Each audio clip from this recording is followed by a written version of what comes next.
60 বছর বয়সে কোটি টাকা দিয়ে কি হবে? যদি 18 বছর বয়সের শখগুলো পূর্ণ করতে না পারি কি হবে?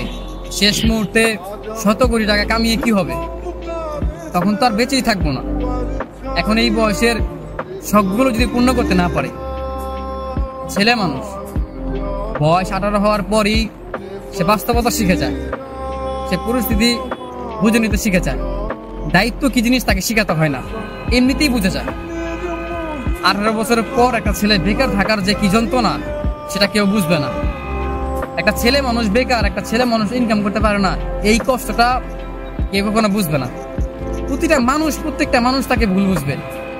অথচ শেষ বয়সে এসে 100 কোটি কোটি টাকা দিয়ে কি হবে?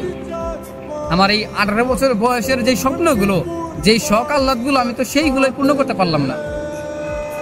জীবন তো 18 বছর এসেই থেমে গেছে। মনে হয় না যে